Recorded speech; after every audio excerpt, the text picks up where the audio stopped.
Good afternoon and Happy New Year. My name is Glenda Rogers, and I'm going to be your facilitator for today's session on the Caregiver Teleconnection. This is another one of our Ask Dr. Tam sessions, and so it's pretty open, and we're really excited to see so many people with us on this second day of January.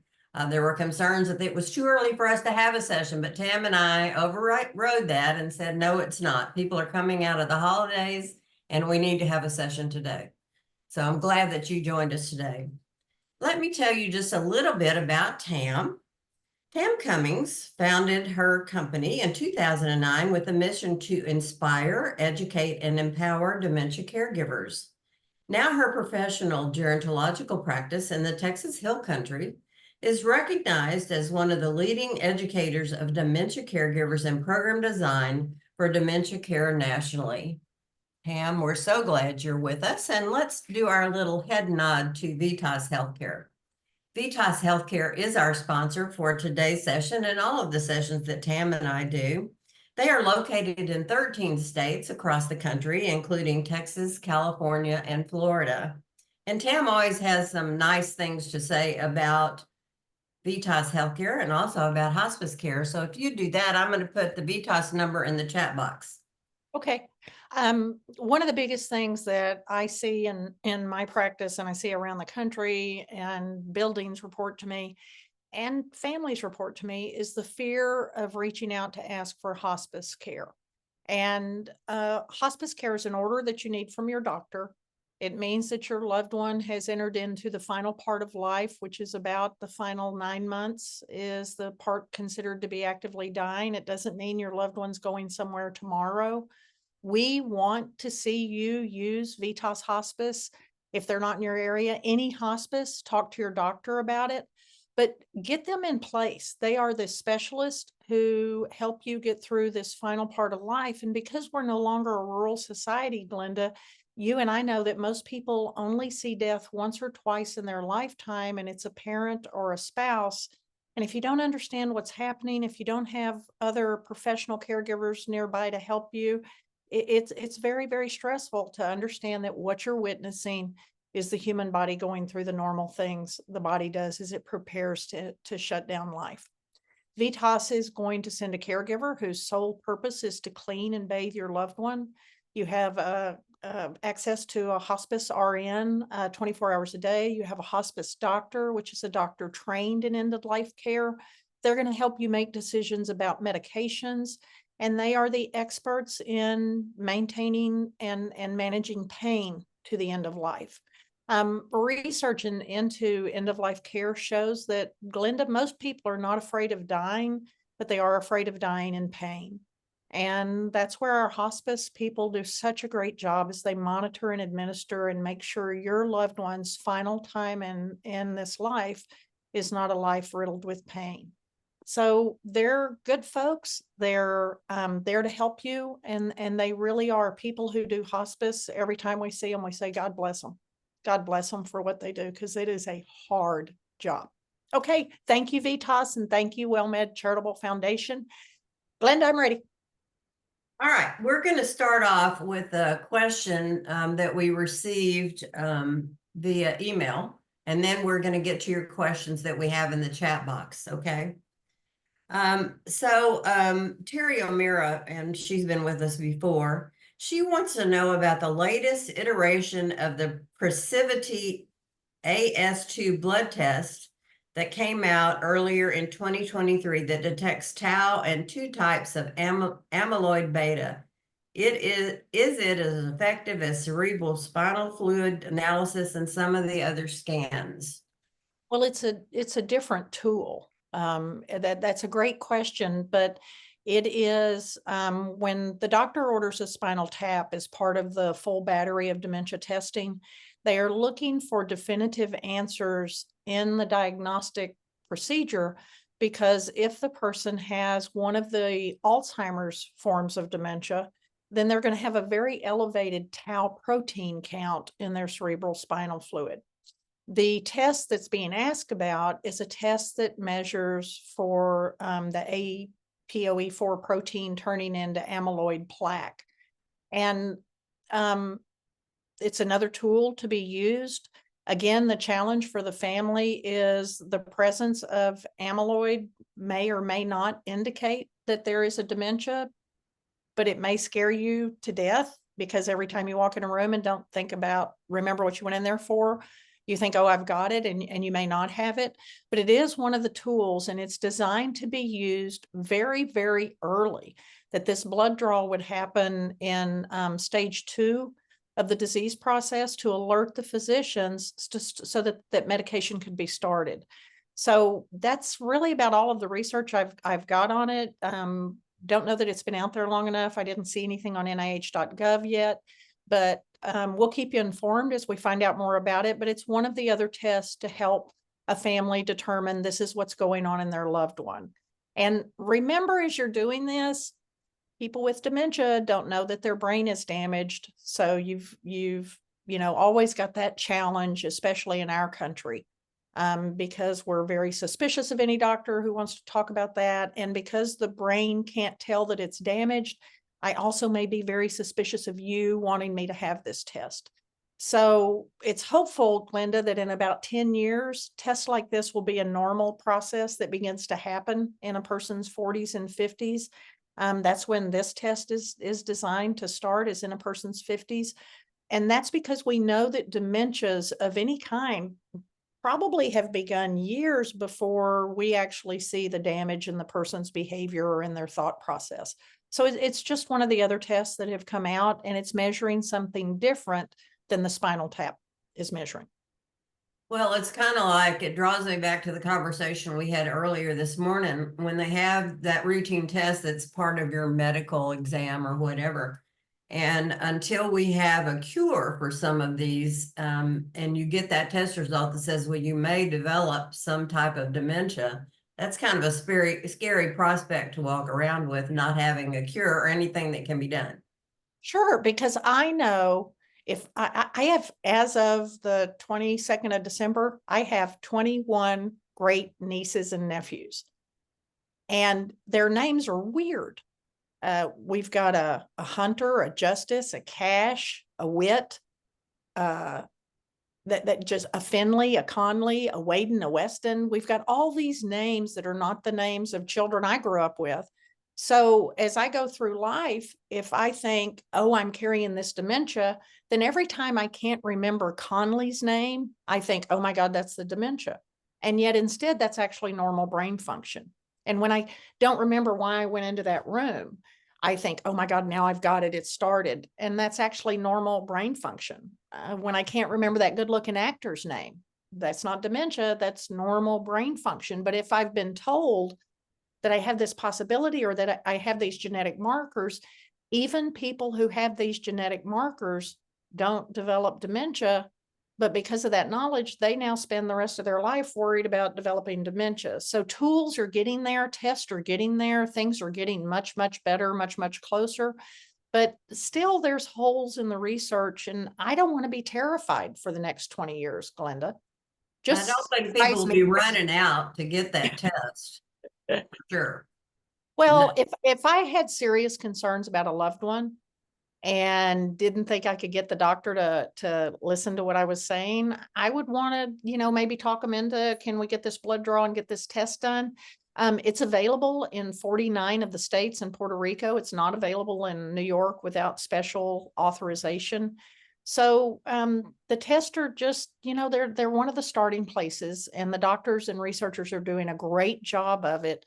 But you just have to really be careful, because I don't want you terrified for the rest of your life. Dementias are diseases of aging, but they're not normal aging. And so real quick, Glenda, let's just review dementia. Dementia is an umbrella term for a group of 128 identified terminal brain diseases. We are the country where the other countries tell the family, your person just tested for dementia. Our country tells the person with the brain damage, you just tested for dementia, and doesn't tell the families. Our country does things much, much differently because we don't have the socialized medicine that they do in Europe. So people in our country don't get diagnosed until very late in the disease.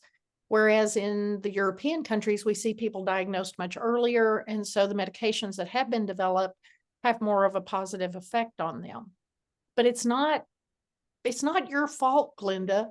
If you can't get your PCP to see what's wrong with your loved one, it's not your fault that you can't get a person with brain damage to understand they have brain damage. So that's why the tools for dementia are all observational tools, because we can't trust someone with brain damage to be able to give us accurate and correct answers. So if you go to the tools section on my website, which is at the very bottom of the first screen, just keep scrolling forever, you'll get there. All of those tools are designed either to help you, the family caregiver, measure your stress levels and your depression and your anxiety, or the tools are designed to measure pain levels in your loved one, their depression level, their anxiety level, their ADL, IADL level. Can they still do their activities of daily living or their instrumental activities of daily living? We have all the tests on there that you need to have to be able to go back to your doctor and say, this is what I'm actually seeing at home. Because that picture is probably much different than the person you got all dressed up and clean and to the doctor. Does that make sense, Glenda? Yes, So absolutely. in dementia care and gerontology, we don't ask people questions later in the disease. We simply observe them because they have brain damage, and we can't, they're not intentionally trying to fool us. They're fooling us because we don't know our business well enough. We don't recognize that somebody with dementia doesn't look sick until the very end of the disease. We don't recognize that of those 128 dementias, 9 of them are about 98% of all the dementias. Families are not aware that dementia is a terminal disease. As far as we can tell, it's the only terminal diagnosis that you leave the doctor's office, Glenda, unaware that you've been given a terminal diagnosis. And imagine how different you would have done finances or financial planning or all the things you need to do to get ready for this journey had somebody explain that to you. So we're still missing so many things that families need to know about. When you look at the 9 most common forms of dementia, you do for your doctor what the doctor should be doing for you. You take your loved one's age, sex, and clinical features, their behaviors, those very things that are driving you crazy. You take those and you remove the ones that it cannot be. And you can go back to the doctor with better questions about these last 3 I don't understand, but my loved one seems to check markers on all of them. And that paperwork gives you a much better chance of getting your doctor to get you sent to a specialist, because the person your loved one needs to see is a geriatric psychiatric person, a neurologist who specializes in dementia, or a geriatrician who specializes in dementia. Yes, absolutely. Well, that's a good segue into our first question. Oh, goody. Okay, here we go. Perfect. Marcy says, I have an appointment with a geriatric psychiatrist for my husband. What questions should I be asking, and/or what can I expect from my first visit? Everyone said I needed to go to this doctor, but I am not exactly sure why. Well, you kind of answered that. A geriatric psychiatrist is a specialist in geriatrics and psychiatry, and they are one of the 3 physicians who officially make a dementia diagnosis, and then which form of dementia is it. So if I were taking my loved one to the geriatric psychiatrist, I would fill out the Cornell scale for depression and dementia, because everybody with dementia has depression, and especially if your loved one has a vascular condition, they especially have depression. I would fill out the Hamilton anxiety scale to see if my loved one's suffering from anxiety. And when you read those medical tools, because these are medical tools, severe means the behavior's occurring every day. Moderately severe means you're seeing it a couple of times a week. Moderate means you're seeing it a couple of times a month, and then not severe and not at all. So that's what those rankings mean. I would do the brief psychiatric rating scale. This is the scale the doctor is using when they make a determination that your loved one is having psychotic features and needs an antipsychotic medication. It's not just slam a person with Seroquel or Depakote.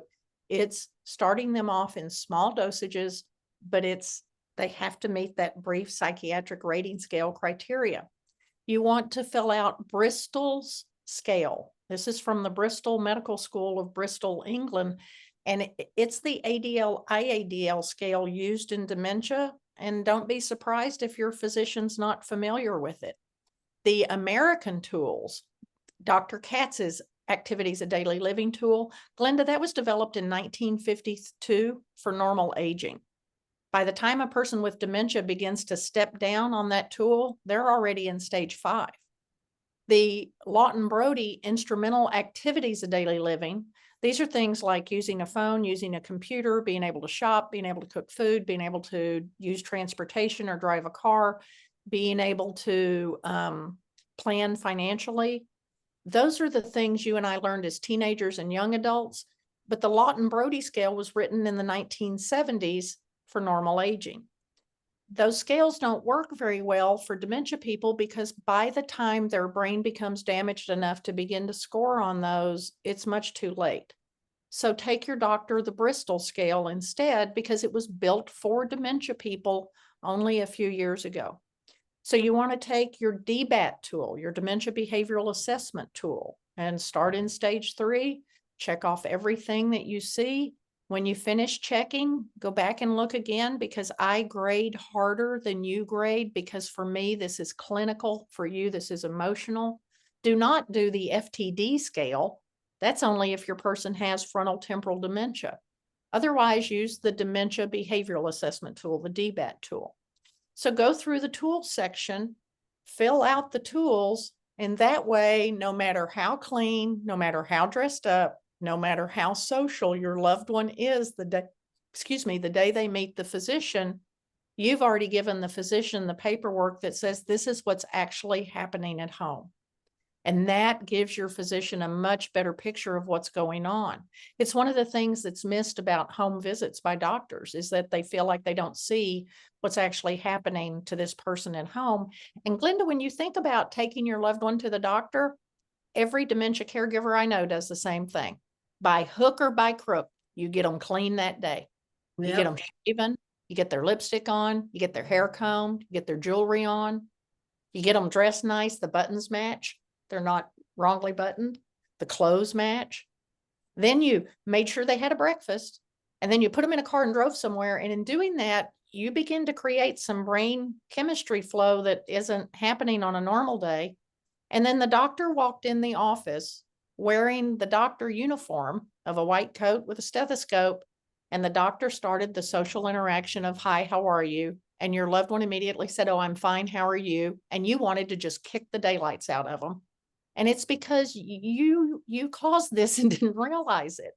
But by filling out the observational paperwork and giving that to the doctor, no matter how many times your loved one says, "I'm fine, how are you?" the doctor's got the real paperwork in front of them that says this person can't do these things at home. And that should really help you have a much better doctor's visit and give you a better chance to discuss this stuff with your physician. Now, Glenda, that doesn't mean that I can take you to the doctor and I can have a discussion about you and your brain not functioning correctly in front of the doctor, because a damaged brain with dementia doesn't realize it's damaged. And all I'm going to do is embarrass you. And once I embarrass you, you're going to be very unpleasant to drive home. And I've embarrassed you in front of a doctor. So that's an even bigger embarrassment, because we very much look up to and respect our physicians. Look at all they do for us, right? But if I've given this paperwork ahead of time, then my doctor is better prepared for the conversation. And then I need to make a plan that the doctor and I need to go over this paperwork, but without my loved one there. I frequently get, when I'm in somebody's home and they'll bring their loved one in, I usually need to see them just for a few minutes to make a determination of what stage they're in and to narrow down which dementia we're looking at. But if the family member insists on them staying in the room while we have this conversation, I tell the person with dementia, "I'm going to talk about you right in front of you. And I don't want you to be offended, but I need to ask some questions. And there's times when I'm going to need to ask your loved one for an answer. Is that okay with you?" What you find out when you go to the doctor is one of the biggest complaints is the doctor doesn't acknowledge your loved one, doesn't acknowledge they're in the room, and doesn't tell them, "We're going to talk about you right in front of you."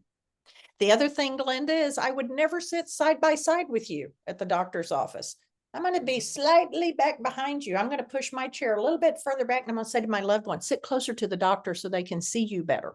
I'm going to move you closer so that when your loved one says something that's not correct, you can go,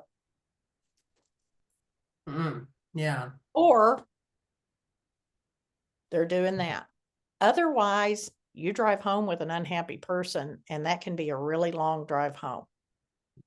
So you have to have your paperwork ready and give it to the physician ahead of time, because they need to have a moment to go through this paperwork and understand what you're telling them.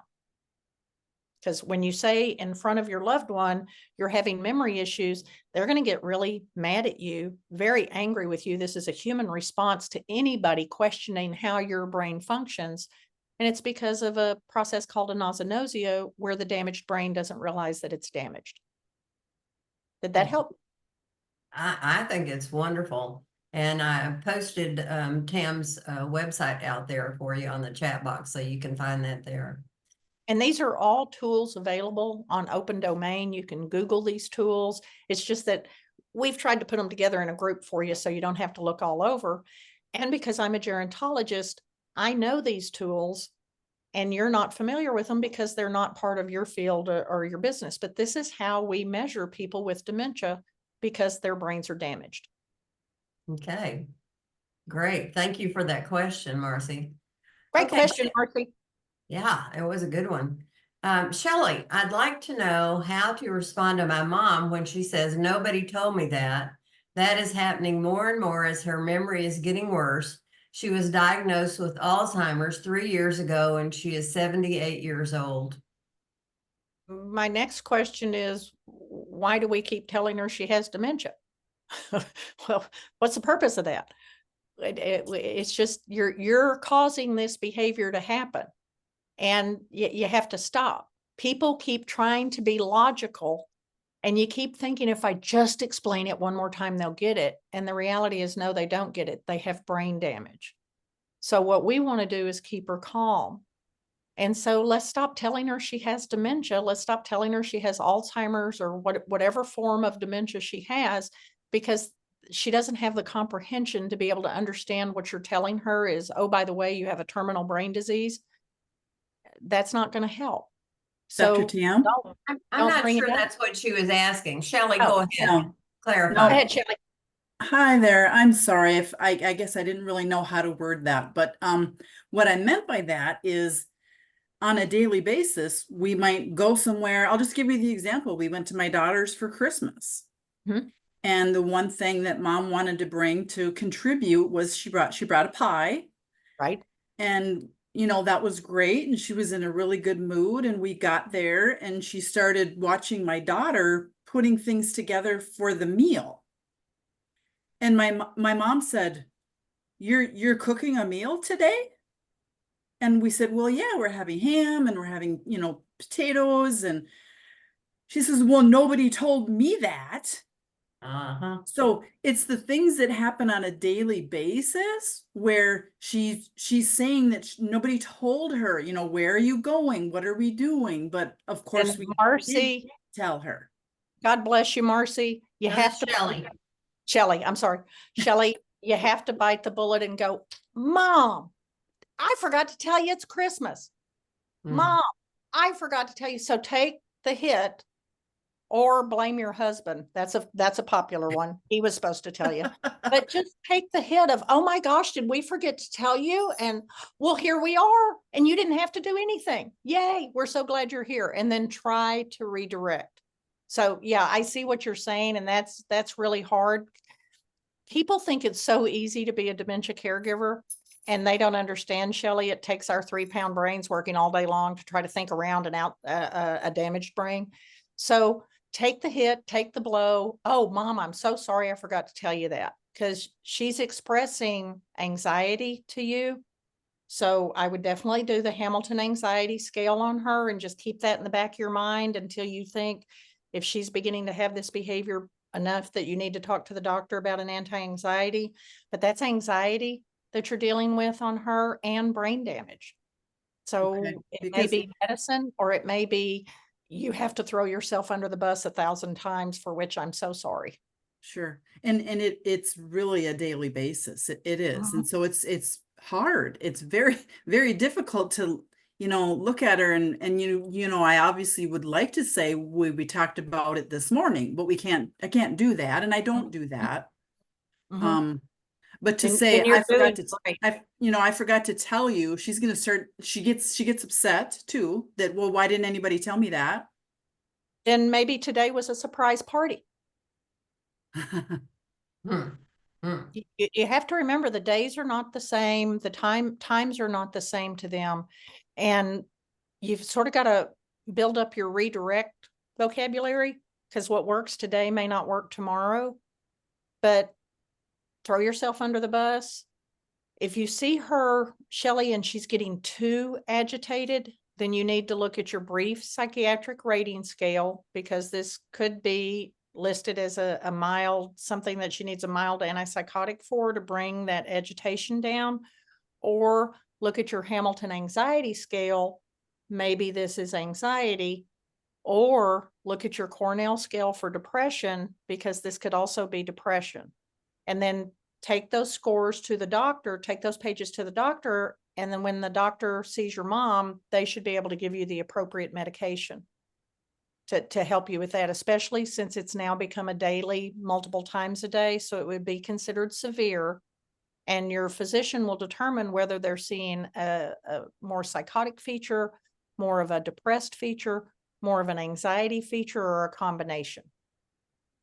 Okay, Does that help? that Because sounds what great. she's It doing is does. really stressful for y'all. That is very stressful. Yeah. Thank you very much for the information. I appreciate it. God bless you, girl.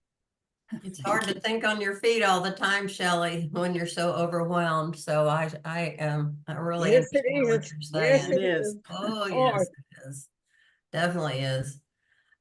Okay, let's move on to Anne Marie. And she says, will you please talk a little about what disease progression looks like when posterior cortical atrophy is there with Lewy body dementia? Oh boy, that was an ugly face, Tam. This must be not good. I'm so sorry. I'm just so very, very sorry. Posterior cortical atrophy, Glenda, you and I talked about this earlier today, when we were talking about something else. This is one of the rare forms of Alzheimer's dementia, and the person has terrible, terrible headaches.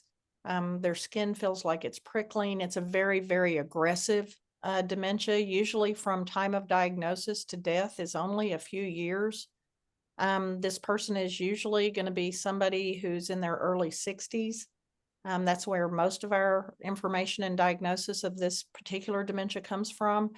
And then because it is an Alzheimer's, it technically is an Alzheimer's dementia, you have to remember that Alzheimer's and Lewy body are first cousins. And if we see Lewy bodies, we expect an Alzheimer's to join it as well as Parkinson's, but rare to have somebody with PCA and Lewy body, and especially rare to have a physician that would be able to diagnose and see both of those. So the outcome is that it's going to be a more aggressive dementia process, and it means the disease will progress more rapidly. Okay.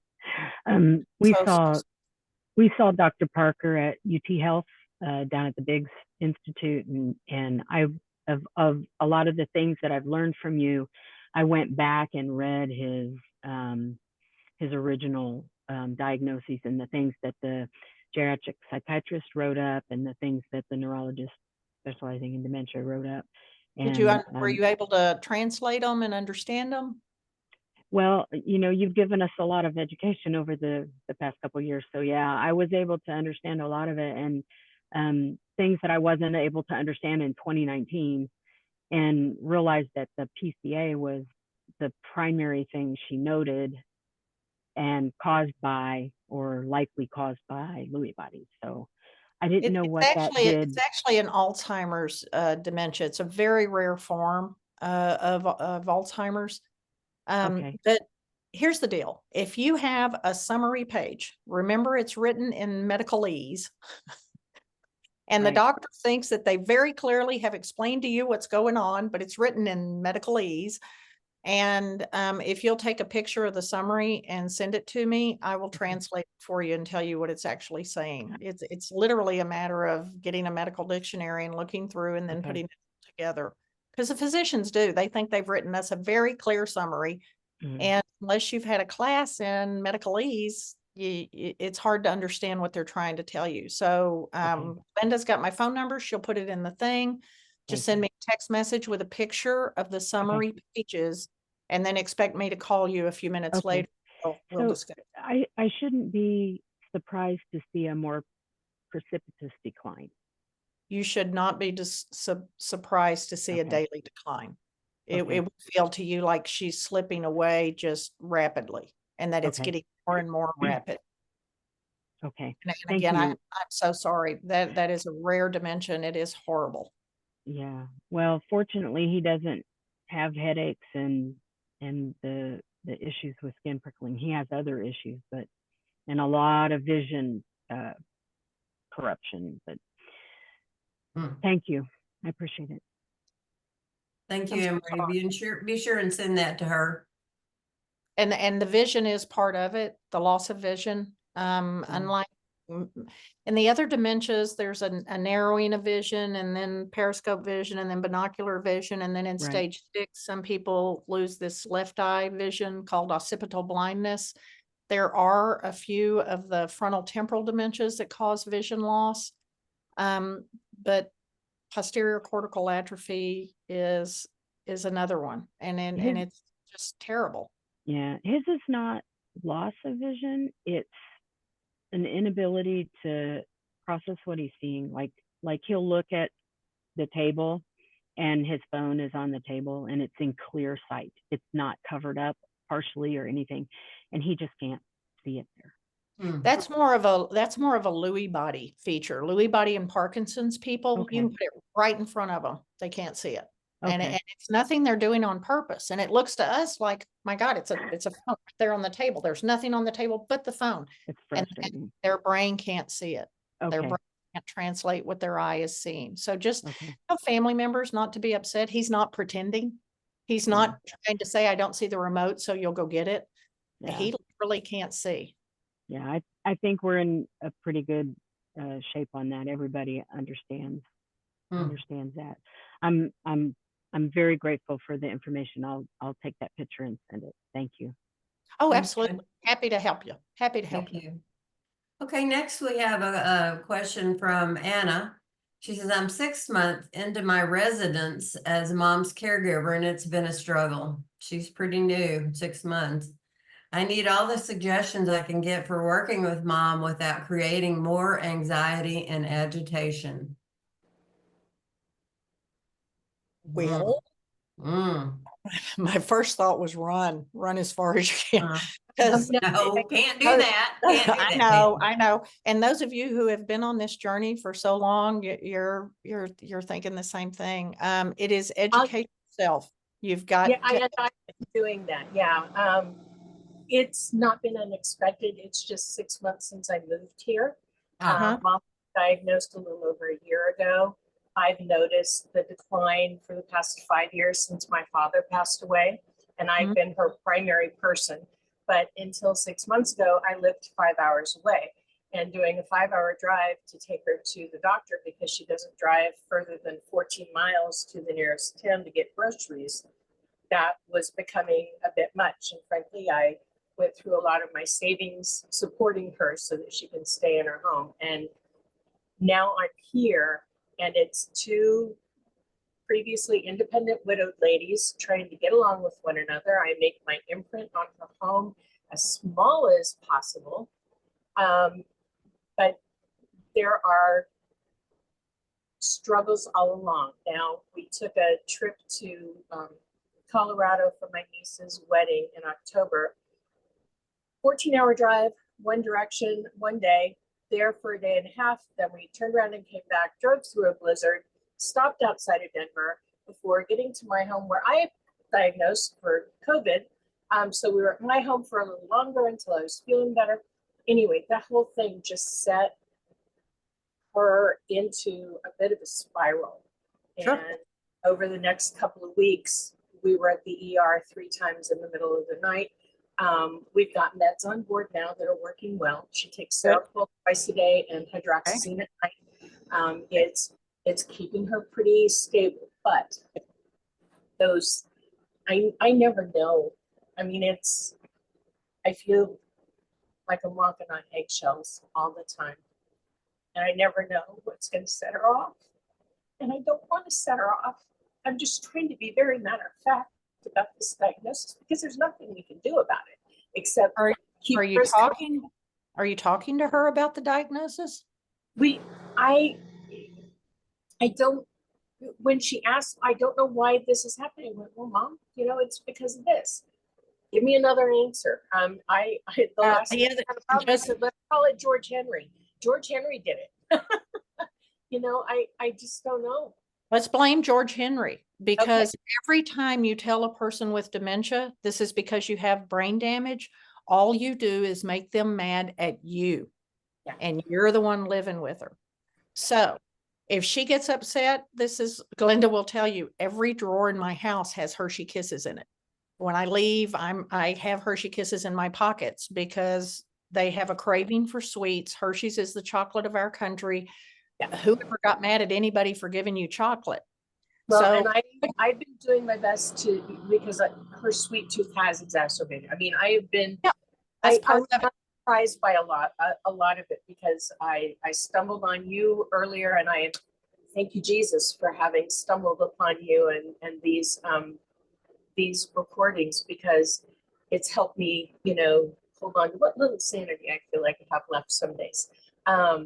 But okay, you are saying, okay, even though every caregiver on here would shake their head and go, but you do feel like you're losing your own mind, because look at, if you're a mother, if everybody stages their loved one today and you come back next month and tell me and Glenda, all of our loved ones were in stage 5 or stage 6, you're doing the work of 12 to 16 professional caregivers who come in every 8 hours, rested and ready to work. And so part of this is your own exhaustion and having to find a balance between Mom is safe, I can leave her at home, and I can take a walk, and just a few minutes outside lowers your blood pressure. Yeah. And we live on 3 acres. Can't argue. Like that. You can't reason. Remember, there's 3 people we can't argue or reason with: teenagers, and it's actually because their brains are pruning and hormone. Drunk people, because their brain is full of alcohol, so they're not thinking clearly. And then people with dementia, because they have brain damage. So that when you went through that time of COVID and all of that, now you know, never put your mother in a car for any kind of drive like that. No, we're not even driving to my house 5 hours away. No. It's not happening. I've already told my 3 siblings, not happening anymore. It's too long. It's too much for her. It's too much stimulation for her brain. It's like when families go, but they love to go to the restaurant. Well, they may have once liked to go to restaurants, but restaurants are loud, noisy places, and their brain can't filter that. They love to go for a drive. They might have used to love to go for a drive, but now it's too much visual stimulation coming at me that their brain can't filter, that your brain doesn't even notice because your brain works correctly. So no 14-hour drives, no 5-hour drives, no drives, really, no drives. And if you'll watch, your mom should be beginning to sort of move to where she really only lives in this small area of the house. Yeah, she's already there. I mean, she's okay. So you need to take your stuff and make you your room. Yep. You need a place to go that doesn't have mom's stuff in it, that has your stuff in it, that's your sanctuary where you can go and chill. We're talking from the basement studio that I put together to bring my business here. So me and the mice and the crickets and, you know, the spiders are all hanging out. And I took over one of the upstairs bedrooms. The main floor is all Mom's. And I do my best to keep my stuff out of the main floor. That's okay, but eventually she won't notice that stuff. I know. Okay, so just remember to stay in a support group. And even though your mom's at home, for all of you, even though your loved one, if they're still at home, you can still go join a support group at a memory care building. They want you to join because they want your person eventually. But in the meantime, they're also there to give you support. Now, there's 2 support groups. Support group number 1 is, hey, I got information. These people support me. They understand what I'm going through. Support group number 2 is, oh, you think your tale is bad? Let me tell you about my tale. That's not support group. That's war story. And we don't need war story. You need to know that you just made a friend who, if y'all need each other, you can pick up the phone and call each other because you're both going through the same thing. And it's a journey. It And is. it does get worse. And so when you notice that your mother is not gaining weight, but is now losing weight, 3 months of weight loss is the first time I call the doctor and say, there's been a change in status. We have weight loss for 3 months running. Can I have a hospice order? Because the goal is to keep my loved one at home. I've got to have hospice to come in and help me. Yeah, we just got kicked hospice because she's maintaining still. It was recommended. She's late stage 5, heading into stage 6. That's okay. They'll be back. Don't Oh, I worry. know. This I hasn't know. lost your phone number. They'll be coming back. And I then Glenda and I will both tell you, call your area agency on aging to see what respite care they can help you with. This is our federal government. Glenda, tell them who the area agency on aging is. They are, if you don't know about the Area Agency on Aging, they are a well hidden resource for caregivers. They are funded by the federal government specifically to help caregivers and address their needs. Now, having said that, within each Area Agency on Aging, what they offer may vary. Some do a lot of respite care. Anna's shaking her head, so I think she knows about that. But it is a very good resource that is available to you and that is targeted to caregivers. And so if you have not been in touch with them, no matter what your situation, no matter where you are in your caregiving journey, I would encourage you to link up with them and just see what they have to offer. They're wonderful about even giving a lot of resources in your particular area. But you may not know about because you're not in the aging field until you got to here. So I tell people call the AAA because they're the experts in veterans benefits and they can help you and it's not going to cost you money. No. As Glenda said, they have different forms of respite that they are authorized to get out to you. They can do some home repairs. They can get a caregiver to come out for 3 months, Glenda, 3 times a week, something like that. So it can just depends on what their financial situation is and what time of year it is, because they have funding cycles, as you all probably know about. So it just depends. How do you find them? How do you find them?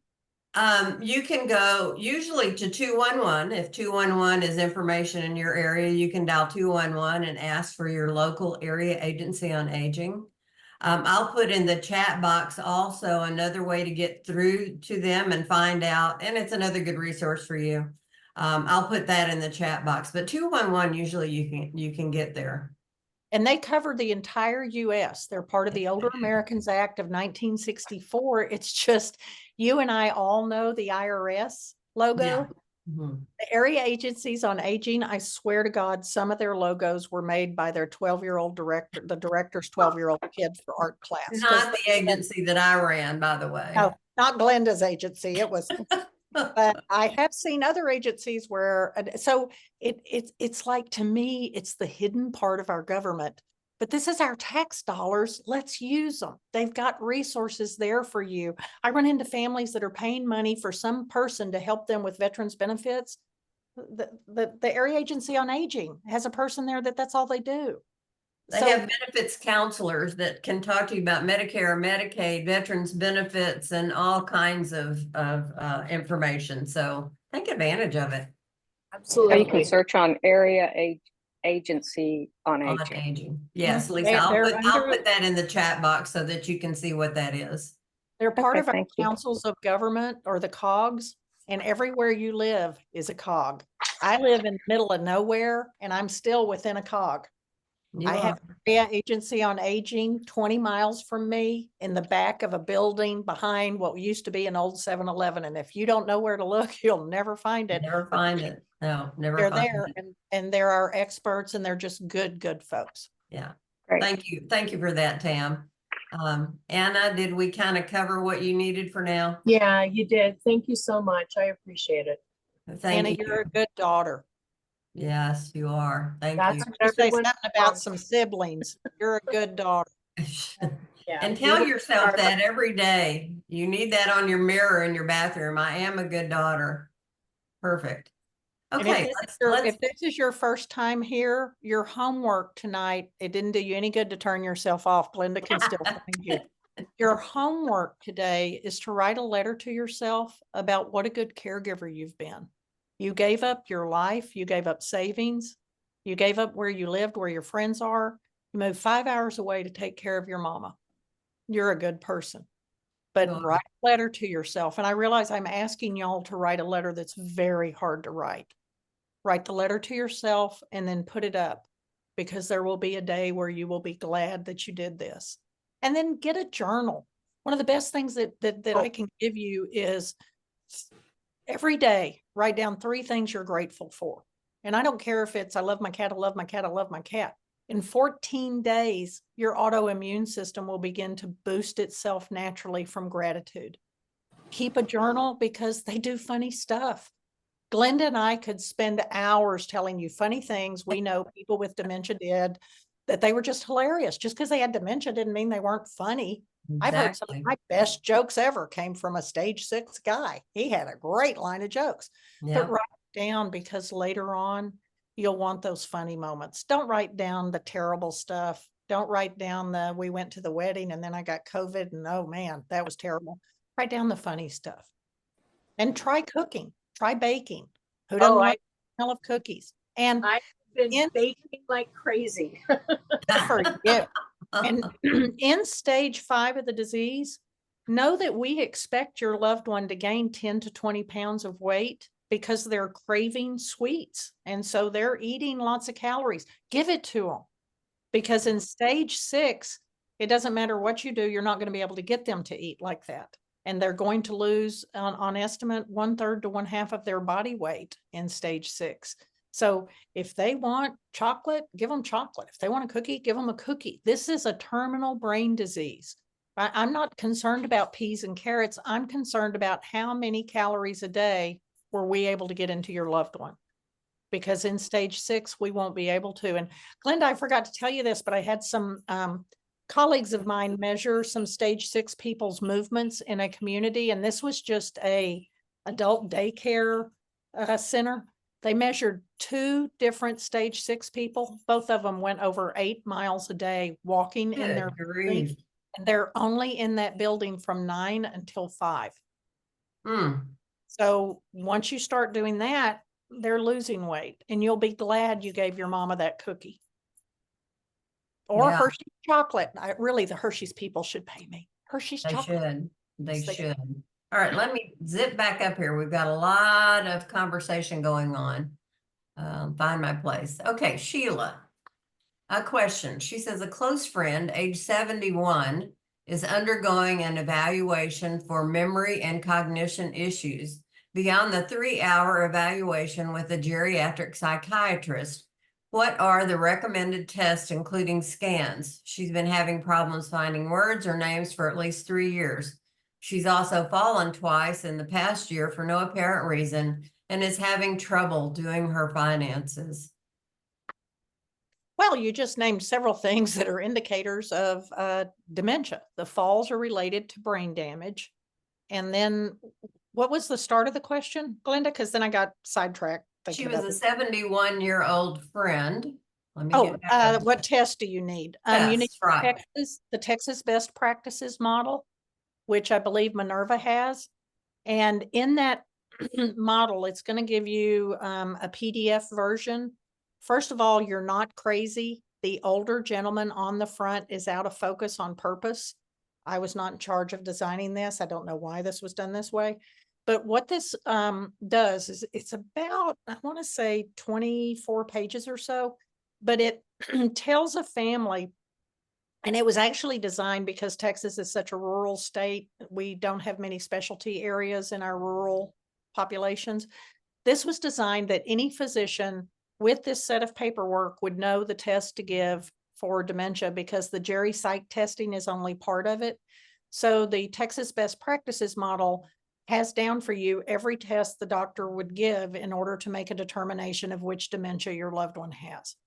And what's I think one of the empowering things about the Texas best practices model is it tells the family you can bring in and do the Cornell scale for depression and dementia ahead of time. You can give them the SLUMS test, which is the St. Louis University mental status exam, ahead of time. You can give them the DBAT and stage them ahead of time. You can actually get some of this paperwork ready for the physician. And then you go to the physician, you're much better prepared to say, well, why aren't you doing this test? Because it requires all of these tests. The diagnosis is not made by giving someone the mini mental status exam. That's not even a cognition test. That's an orientation test. But a person with dementia can pass that test for about 5 years before they'll fail it. You need the whole battery of tests done. And the model is called the Texas Best Practices Model for diagnostic and pharmaceutical treatment of dementias. We will either put a link here in the chat box, or when we do the follow-up email to each of you, we'll put it there so that you'll have that available. Thank you. Okay, let me move forward. Judy says the neurologist is interested in his brain after death autopsy. Your opinion, please.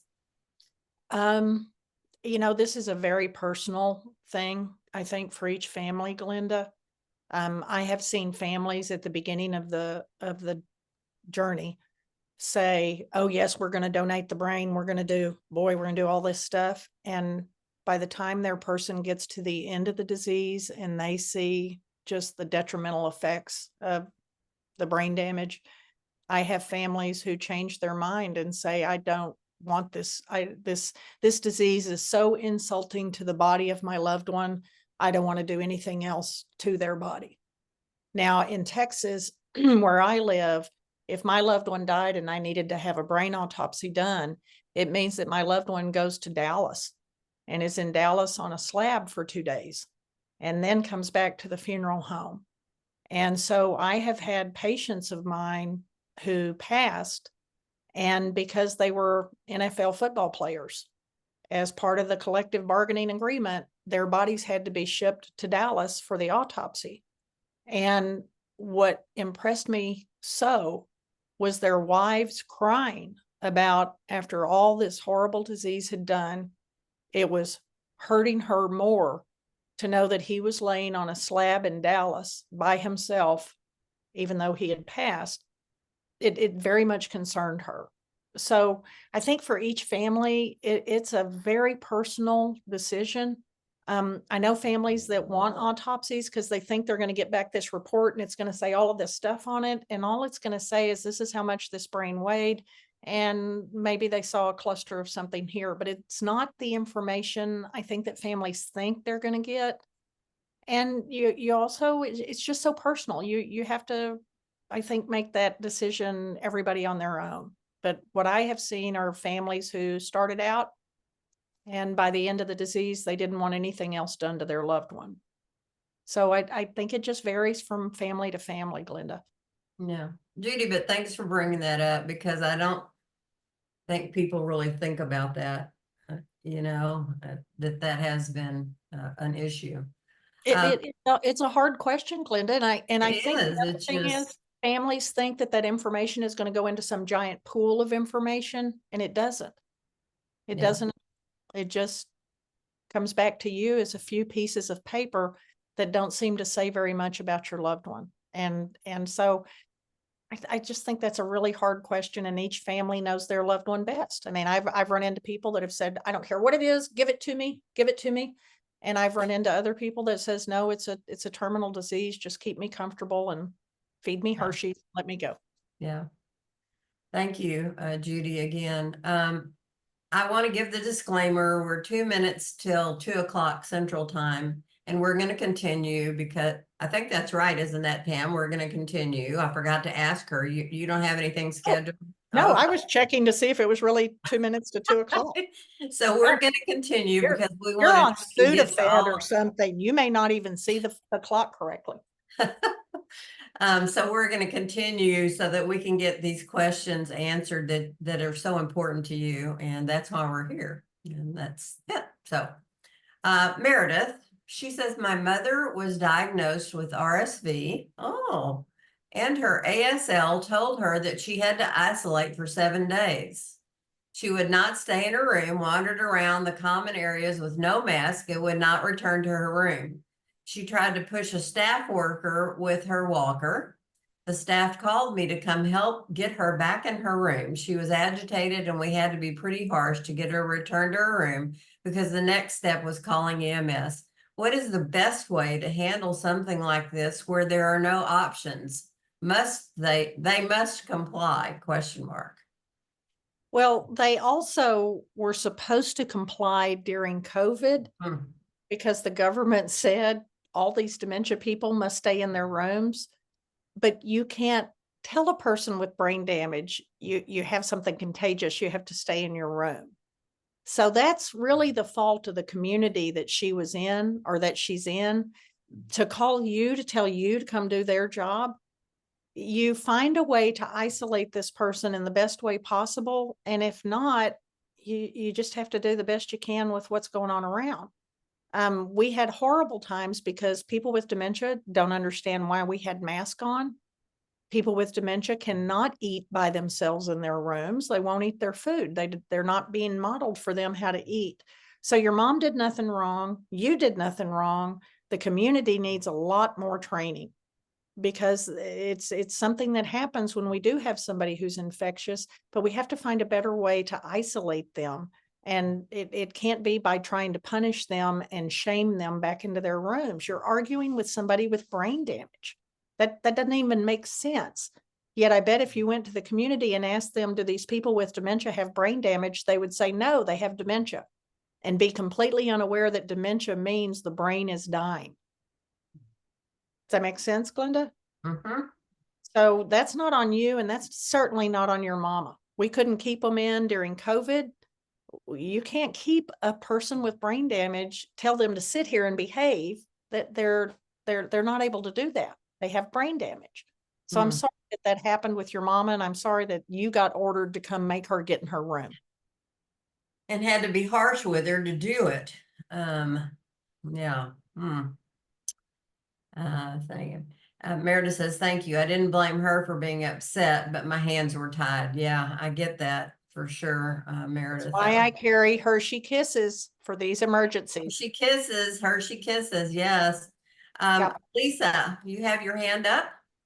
Yes, thank you. I had several things I wanted to comment, but and I'm not very good at typing in the chat. First of all, thank you both for having these calls. And I don't know if there's a lot of new people on. There's so much information that you're both giving, and I appreciate you so much, Tam Cummings. I have given your the link to the Untangling Dementia video. I watched it probably 4 or 5 times. It's like an hour and 40 minutes, but I've listened to it as well. It's so helpful to somebody just getting into this. So anybody on this call, it was like just a wide eye opening of the simplest things. It was like, I didn't know that. I didn't know that. So I recommend you, even if you're in the middle of this or whatever, get that out on your Facebook page or whatever. Somebody that's just starting this, that is so helpful.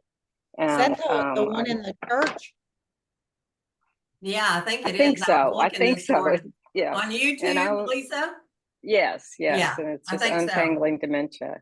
And I think there's a link on your site to, is there? Well, anyway, it's fabulous. It's just an opening to the basic, because you've named so many test things here that are very helpful, but it would be just like, the hospice thing, when you mentioned that, by the way, my friend of 43 years was diagnosed 6 years ago, and she just passed away November 28th from dementia.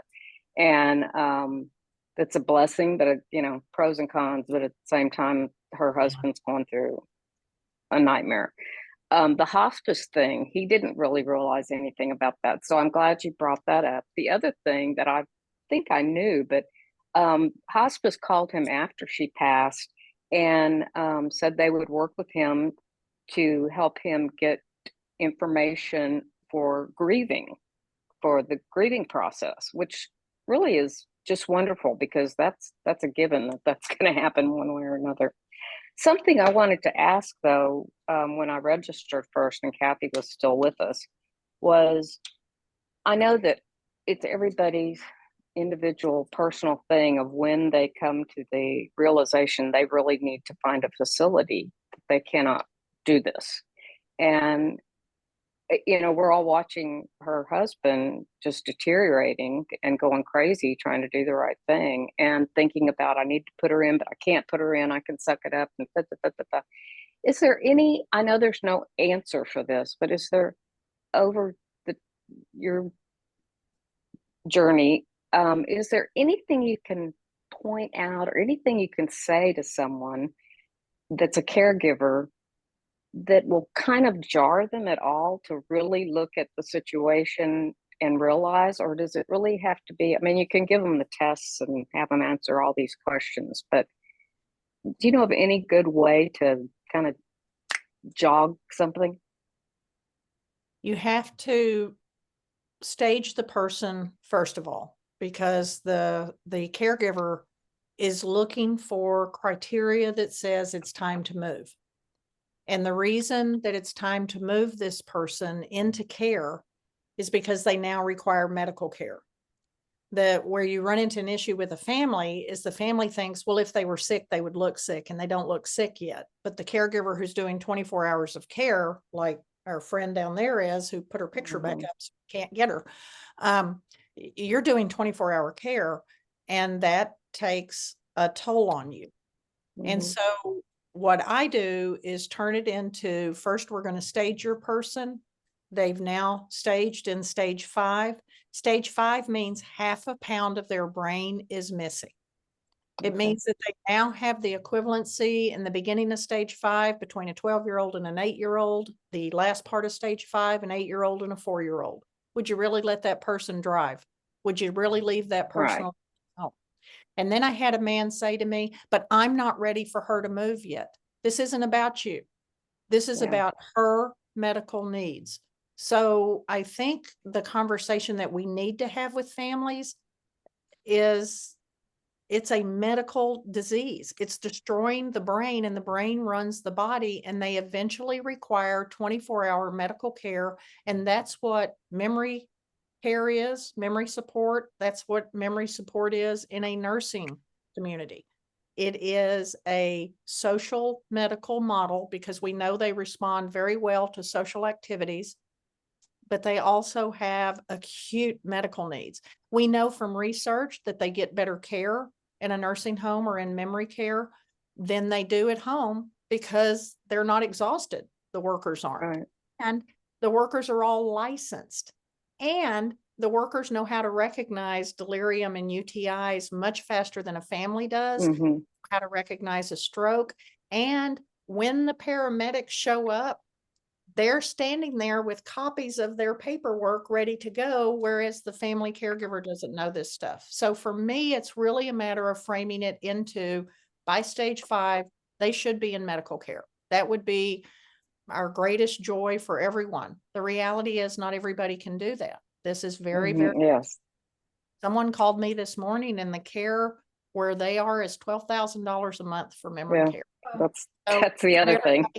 Millions and millions of dollars. I've had wives tell me I can do this until he becomes incontinent of bowel, not bladder, but bowel. Well, you're not incontinent of bowel until the very end of the disease. And then you have to balance that with some very hard news. 3 out of 10 family caregivers die first. And so I frequently look at family caregivers and say, well, tell me this. If you die first, who steps up to take care? And you can see the immediate look of horror on their face as they realize their children are going to put him in the cheapest place possible because they now view that money as inheritance. There's been a big change in how children look at their parents' income or their parents' savings. over the last 20 years. There's been a huge change that we've seen. And so I phrase it as a medical thing that requires medical care. And the statistic we don't give you, and we need to watch your friend that you just talked about, another 3 family caregivers die 6 months after the death of their loved one. So doing care for a person with dementia, we anticipate 6 out of 10 of the caregivers will die. And that's, we're all watching him very closely because that was a concern. They've been together since high school. But and luckily, in a way, I think he was on the brink, and she was incontinent there, and then she went right into fetal position almost after that. So he missed a stage where she really needed the medical, on a regular basis, but he was really at the edge of trying to decide, and that was killing him. But so the next thing for your friends or for any of you, the thing that we begin to want to move you to is we want your loved one in care if that's possible, but we also want to make sure that you go back and start having a life. Care is not designed for you to come show up at the building for 8 hours a day. You're messing everything up. First of all, you're paying for somebody else to do the care. You're only supposed to visit. You only need to visit for 20 or 30 minutes because that's all they can handle. And you're interfering with the structure of the building, being able to do social activities with your loved one. The biggest, I think one of the most difficult challenges for families is getting that person back into the world, getting that man to find his poker club, his bowling club, his man club, whatever, but start having a life again, because we expect you, we hope you outlive this person with the terminal disease. And one of the ways we know that will happen is getting you back out into the world. And I think he's very fortunate. He's got a lot of, like myself and my husband, we met through them, that will help him do that and watch him very closely. The only other thing I'd like to say is for people that their loved one, their person with dementia is asking him things all the time. What I did with Kathy, because I would every once in a while, it stopped after a while because she would get anxious if she couldn't see him, but in the room. But if he wanted to go do something and I would sit with her or something like that, every 5 minutes she'd go, I don't know where my husband went.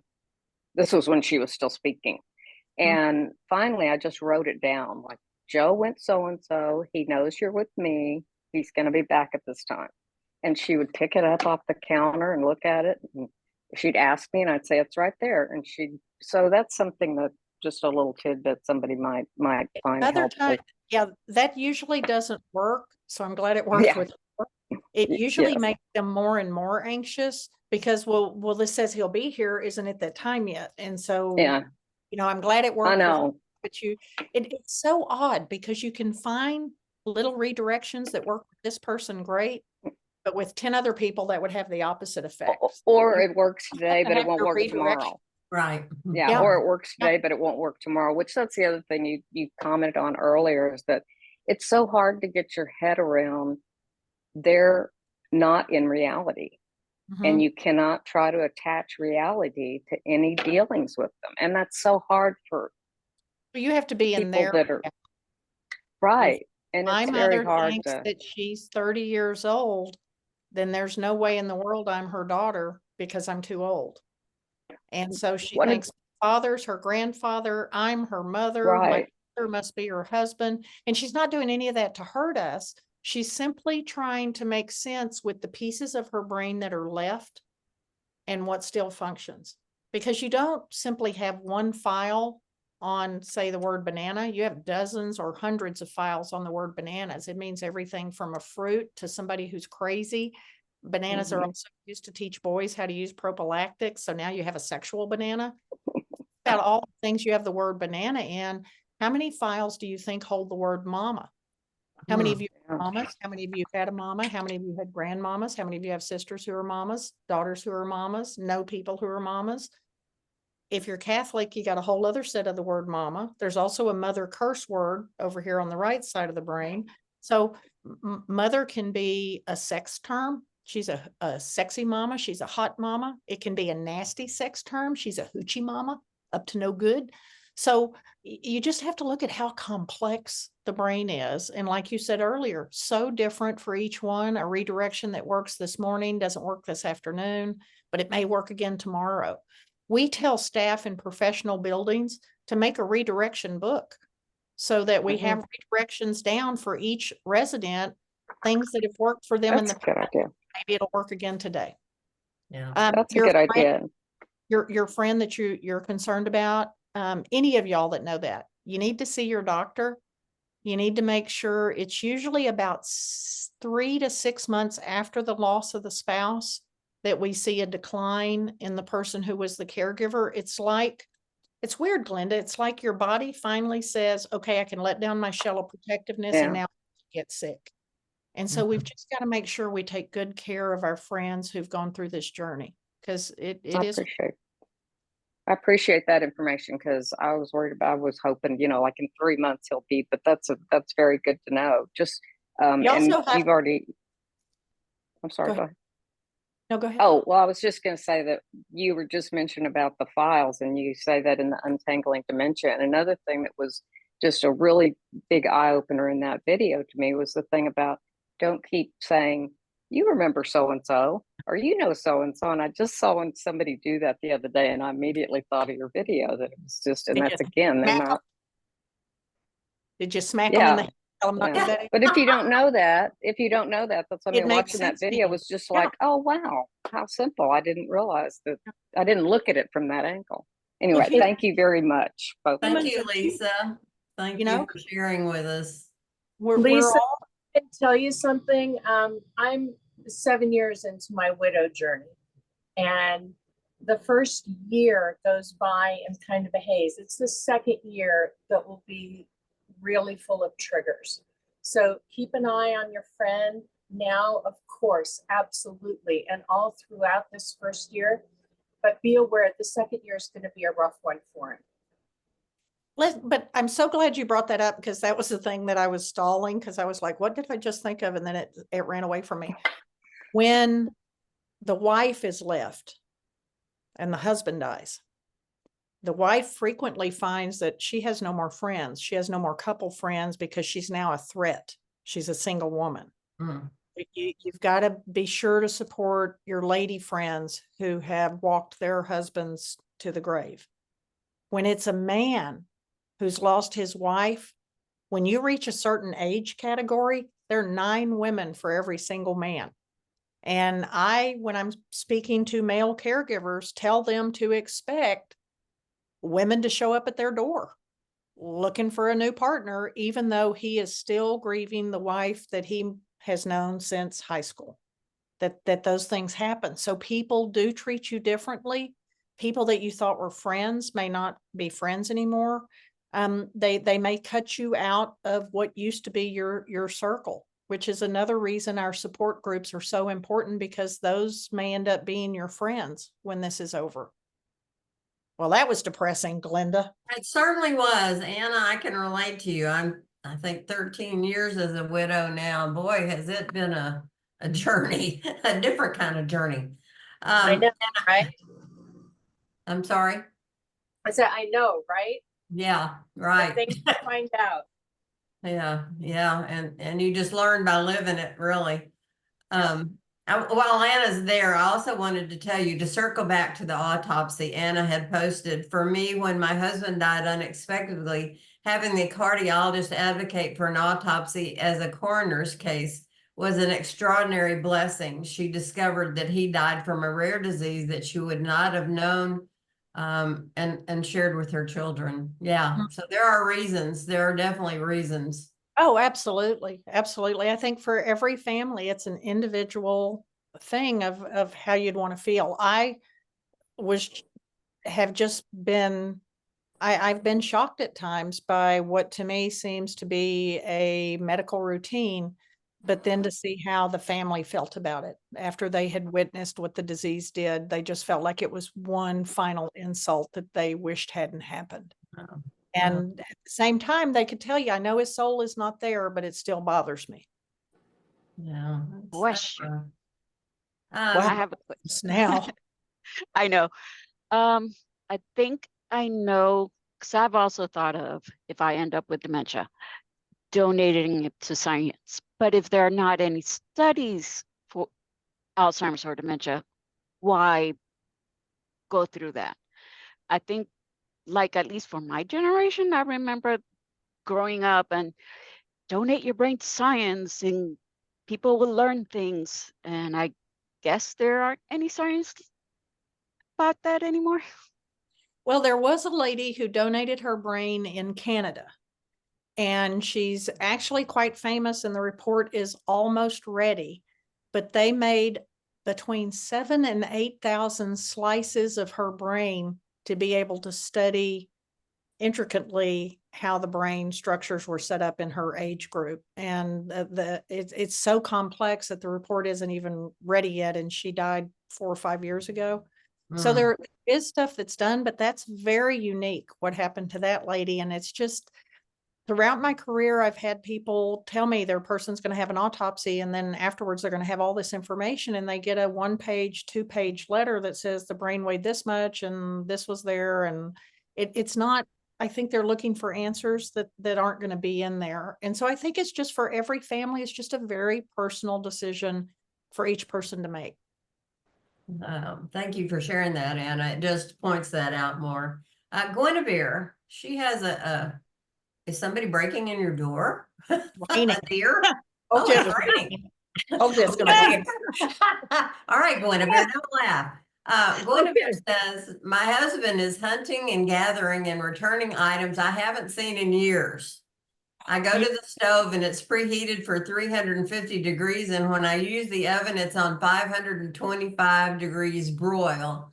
It's dangerous that he's using and or cleaning it, stealing my items and rearranging everything daily. Admits to nothing and arguing is a waste of time. Oh, Guinevere. Guinevere, you can't argue with him because he doesn't realize he's even doing those things. But what you need to do is have a separate turn-on switch made for your stove.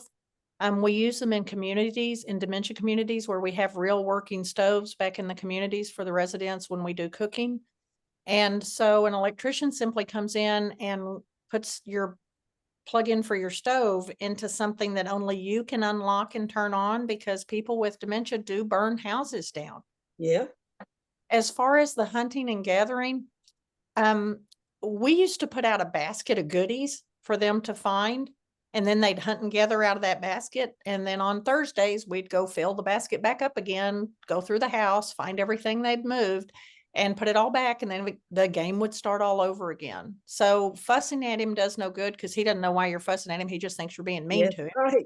And but you can actually set up hunting and gathering as an activity for him, the same way we give him a basket of washcloths and ask them to fold them. The same way we give him a basket of black socks and white socks and say, can you pair the socks for me? He's just looking for something to stay busy. And so they stay very busy to the point that they drive you crazy. Yes. I will say this. I started this journey in 2016. It's been 8 years. And you and Glenda you've been my sounding board. And everybody needs that. And I have a great support of ladies, friends, that will come and we go out and we do whatever we do, go to a movie, eat, whatever. But I'll tell anybody, they need to stay in the support group. That's where you get your information. You hear other people's problems. You're not the only one. And Dr. Cummings and Glenda, I appreciate you. Oh, we appreciate you, Guinevere, and you know we can find you if you quit coming to these sessions, right? We told you I got her address. I got her address. Right. I checked her out of her address. You're welcome anytime. Till we show up. We're gonna find you, because you are such an asset to what we do here, Guinevere, because you have experience and you're willing to share it with everybody. And you know, other people learn from you. So thank you so much, Guinevere. And I learned from you and Dr. Cummings. I love you. Thank you. Thank you. I learned from Dr. Cummings too. We've been doing this how many years now, Tam? I don't even know. At least a day or two. At least a Going day. on 15, I think, and I learn something every time I'm on with her. So we're glad you're with us. Okay, we have one more comment here that I want to just ask about. Tiana, if you don't mind. Oh, did she? No, she's still here. If you don't mind me picking on you, can you tell me the context of your comment about once an adult, twice a child? I'm not sure how to address that. It's raining here too, Tam. I can hear it here. Yeah. Is it the biblical thing? I'm not sure. That's why I wanted to see if she would clarify. But if you're not comfortable, that's okay too, Tiana. I understand I that. think it's the biblical thing where it talks in the Old Testament about the old man turns back into the child. And Possibly. so in dementia care, because of brain damage, you have to understand when your baby was born, your person was born, their brain stem was up and running, very primitive brain activity was going on, and then you had to do all those things to get all of this brain connectivity to happen. And then as the disease begins to destroy the brain, then all the things you and I learned, because remember Maslow and Erickson scales of development, we went from infancy to adulthood. The Alzheimer retrogenesis scale is going from adulthood back to infancy because of brain damage. So it's very common for a dementia family caregiver to go, I swear to God, I'm taking care of an 80-year-old, 4-year-old. Because of brain damage, you are taking care of an 80-year-old, 4-year-old. It's just by law, we can't treat them like a 4-year-old, which is part of the challenge of doing good dementia care. But it is a child to an adult and back to a child again, not because they're doing something childish intentionally, but because they now have the brain function of a 4-year-old and a 3-year-old and a 2-year-old, and finally they're an infant again and totally relying upon us for care. But remember, most people don't live to stage 7. Most people with dementia will die in stage 5 or stage 6 from heart attack or stroke, just because that's how humans die. And so most people are not going to live to that bedbound stage. Also, Glenda and I tell you this every single time. If you're on here today, if you're thinking, Lord, could this just be over? Could they just go to sleep tonight and let this be done? This has been so horrible. That's not my loved one anymore. It's only a shell of them. That is a normal human thought. I have never in 35 years had a family say, tell me how to make them live to stage 7 and be bedbound. Every family I have ever met, and I travel the US to speak, every family I've ever met thinks the same thing. Could they just go to sleep tonight and let this be over? Because you're watching your loved ones slowly die, and it takes an effect on you. And you're watching the person you love disappear. And you had no idea, and you had no help, and this wasn't like a cancer diagnosis, and there was a social worker and a pastor coming to see you, and they were setting up appointments for you and for the family. You were on your own trying to find help, and there's just not much out there. So you're doing the best you can, and that you need to realize. Write a letter to yourself. That you really, really need to do. Start a journal. 3 things every day you're grateful for, and then whatever funny thing your loved one did, because later on, this is going to be such an important thing for you to have and hold on to. Absolutely.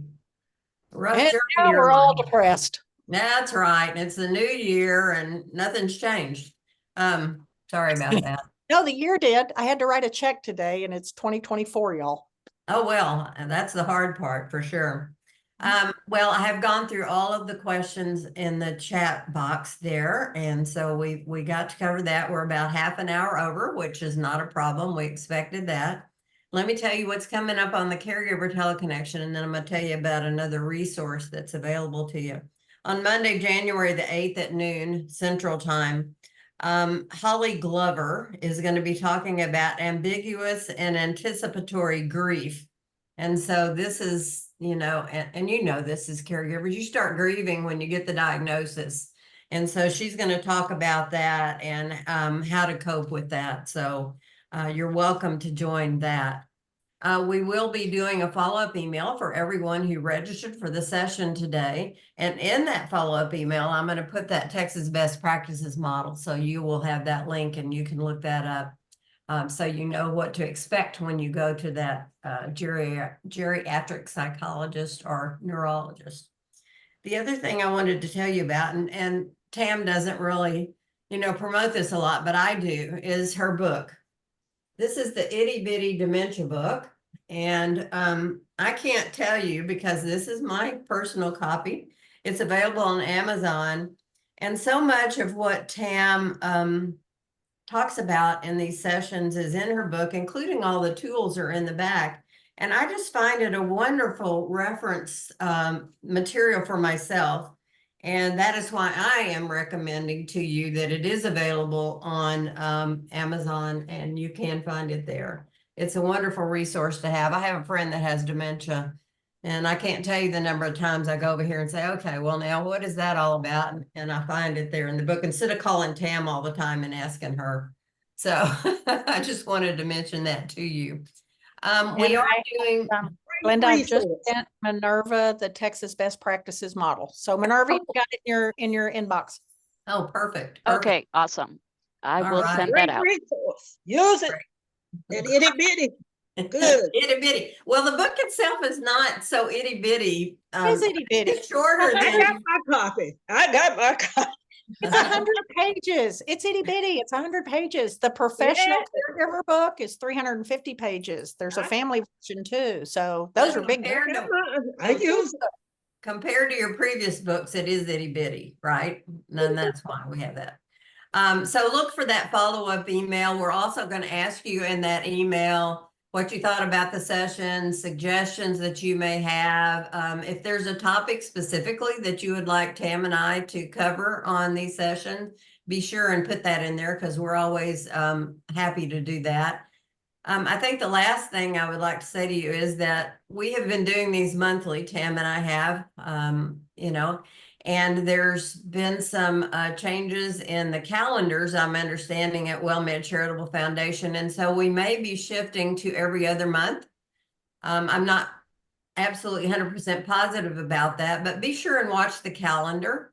And for our sessions coming up, we're usually the first Tuesday or Thursday of the month. But we'll see how that all works out. I just wanted to let y'all know to watch the calendar to see when we'll be on next. Tam, some final words in the beginning of this new year. Encouraging words. Oh, I didn't know you did that. I would have worked harder. If you need to reach out to me, please reach out to me. Feel free to. If you email me, put your phone number in there because I'm just going to send you an email back that says what's your phone number. But I'm not going to write you a 20-page thing. And if you have trouble with a family member, if you have somebody that needs some education or you just have something you don't want to talk about online, that's fine too. Feel free to reach out to me. There's a good chance I might even answer the phone. It's a real good chance. That's possible. It's Possible. possible. If she doesn't, try back later. She does travel for business, and so sometimes she's out of pocket and can't answer. So if you don't hear from her in a week or so, call her again. Oh, if you don't hear from me in a day, call me. I was giving you some latitude.